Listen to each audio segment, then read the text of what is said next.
లక్షల మందికి అన్నదానము, కొన్ని వేల గోవులు దానము, బ్రాహ్మణులకు బంగారము దానము, ఇలా ఎన్నెన్నో దాన ధర్మాలన్నీ చేసి అత్యద్భుతంగా రాజసూయ యాగాన్ని పూర్తి చేసుకున్న తర్వాత యాగ పరిసమాప్తి సమయంలో ధర్మరాజు గారు ఒక ప్రశ్న వేశాడు అక్కడ ఉన్నటువంటి పెద్దలందరినీ, దేశమాచార్యుడు ఇలాంటి పెద్దలని.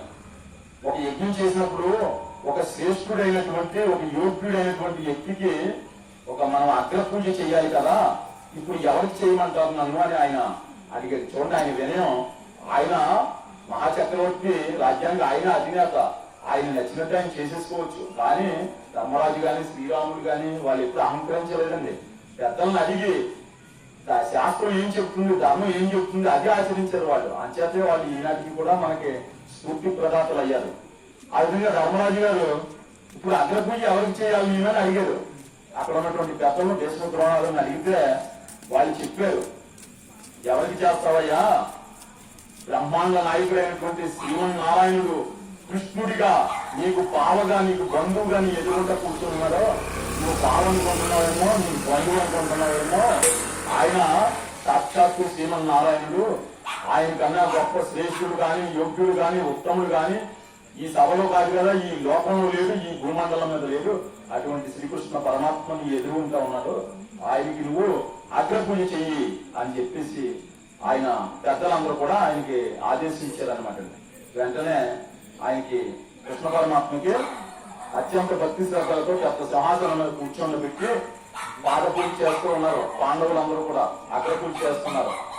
ఆ సమయంలో అదే సభలో ఉన్నాడు ఒక దూర్పుడైనటువంటి రాజు, దుర్మార్గుడైనటువంటి రాజు, వాడి పేరు శిశుపాలుడు. వాడు లేచాడు, లేచి ధర్మరాజు గారిని ధిక్కరించాడు.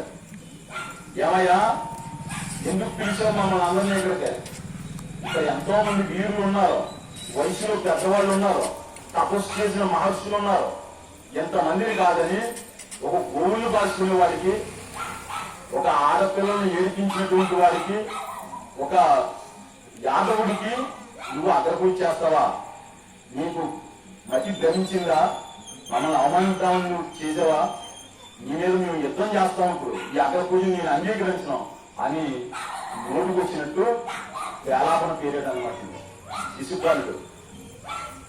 ఎందుకు అంతటి వ్యాసాన్ని అతను ప్రదర్శించాడు? అసలు ఈ శిశుపాలుడు ఎవరు అంటే, శిశుపాలుడు శ్రీకృష్ణ పరమాత్మకి జ్ఞానత్వ కొడుకండి, దగ్గర బంధువే. శ్రీకృష్ణుడు తండ్రి వసుదేవుడు, వసుదేవుడి చెల్లి శృతాదేవి కొడుకు శిశుపాలుడు. వాడు లేక పుట్టాడు శృతాదేవికి. పుట్టుకతోనే చాలా వికృత రూపంతో పుట్టాడు. చాలా అంగవైకల్యంతో, అష్టవంకలతోటి భయంకరమైనటువంటి వికృతమైన రూపంతో పుట్టాడు అన్నమాట శిశుపాలుడు. లేక ఒక మగబిడ్డ పుట్టి ఇలాంటి వికృత రూపంతో పుట్టేది ఏంటని ఆ తల్లి ఎంతో బాధపడింది, తల్లదిల్లిపోయింది. పుట్టక ఇలాంటి బిడ్డ పుట్టేది ఏంటినా కానీ ఆవిడ నిరంతరం దుఃఖిస్తూ అలాగా ఉంది కొన్ని రోజుల పాటు. ఒకనొక రోజున అశరీరవాణి కలిగింది, నీ కొడుకు అందరిలాగా మంచి అందమైన రూపం వస్తుంది నీ కొడుక్కి. ఒకనొక వ్యక్తి చెయ్యి స్పర్శ తగిలేక అతను మంచి అందమైన రూపాన్ని పొందుతాడు. ఆ వ్యక్తి దొరికే వరకు నువ్వు అందరికీ ఆ బిడ్డనే స్పర్శ చేయించు. ఎవరి స్పర్శ తగిలినప్పుడు మంచిగా అందమైన రూపం వస్తుందో అదే వ్యక్తి చేతిలో అతనికి మరణం కూడా వస్తుంది. ఇది వరము శాపం కూడా ఉంది ఆ అశరీరం అని చెప్పిన ఆ వాక్కులో. ఆ విధంగా చెప్పాక ఆ తల్లి వచ్చిన ప్రతి అతిథికి, ప్రతి మహాత్ముడికి, ప్రతి గురువుకి అందరికీ ఆ బిడ్డనిచ్చి చేతిలో పెట్టేది. వాళ్ళు ఎత్తుకునేవాడు, మళ్ళీ తీసుకోడు. ఆ బిడ్డ అలాగే ఉండేవాడు, రోజు ఏమీ మారలేదండి. అప్పుడు శ్రీకృష్ణ పరమాత్మ 8 ఏళ్ల కుర్రాడు, ఆయన చుట్టూ చూపుగా అక్కడికి వెళ్ళాడు ఆ మేనత్త గారికి. వెళితే ఎందుకైనా మంచిదని కృష్ణుడి చేతిలో కూడా పెట్టింది ఆ బిడ్డను. వాడు పసిబిడ్డ, ఈయనేమో 8 ఏళ్ల బిడ్డ కృష్ణుడు.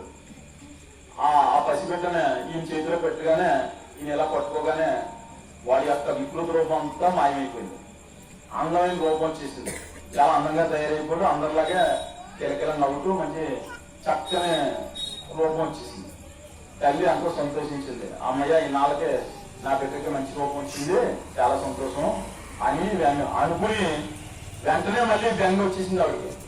అయ్యో అయితే కృష్ణుడి చేతిలోనే చచ్చిపోతాడు అనమాట, అయితే ఈ చావు కూడా ఇంటి చేతిలోనే ఉంది అని ఒక భయ ఆందోళన గురయ్యి వెంటనే కృష్ణుని ప్రార్థించింది. ఓ కృష్ణయ్య, నీకు జ్ఞానస్తనే, నీకు తల్లి సమానురాలని, నాకు లేక లేక పుట్టిన ఒక బిడ్డ, వాడికి నీ చేతిలోనే చావని మాకు అశరీరం అని చెప్పింది, కాబట్టి నా బిడ్డనే రక్షించు, నా బిడ్డకు ప్రాణభిక్ష పెట్టు, చంపకో, నా ఎందుకు దయించి చేతులెత్తి మొక్కుతానని పెద్దదైనా సరే ప్రార్థన చేసిందండి ఆ కృష్ణుణ్ణి. ఎవరు? జ్ఞానత్త సుఖాదేవి. అయితే ఆవిడ ప్రార్థనకి కొంచెం కరిగాడు స్వామి. సరే ఒక అవకాశం ఇస్తాను అత్త, 100 తప్పుల వరకు నేను రక్షిస్తాను, 100 తప్పుల దాకా నేను శిక్షించను, అతను ఏమి చేయను, 100 కూడా దాటిపోతే ఇంక నేనేం చేయలేను, నేను రక్షించలేను, అప్పుడు నా పని నేను చేస్తాను, మరి వాడిని జాగ్రత్తగా ఉండమని చెప్పు అని చెప్పేసి ఆయన వెళ్ళిపోయాక ఆనాటి నుంచి ఈనాటి వరకు ఈ రాజశ్రీ యోగం జరిగే వరకు ప్రతిరోజు ప్రత్యక్షంగా గాని పరోక్షంగా గాని కృష్ణుడి యొక్క ప్రస్తావన వస్తే చాలు కృష్ణుడిని విమర్శించడం, కృష్ణుని ద్వేషించడం, కృష్ణుని నిందించడం, ఇదే పనిగా జీవించారు అతను శిశువాళ్ళు. కృష్ణుని ఎందుకుంటే అతని జీవితం అంతా కనిపించాడు. ఎందుకు అంత వ్యాసం, ఎందుకు అంత రగిలిపోయాడు అంటే దీనికి ఒక పూర్వజన్మ వృత్తాంతం ఉందండి. అసలు ఈ శిశుపాలుడు పూర్వజన్మ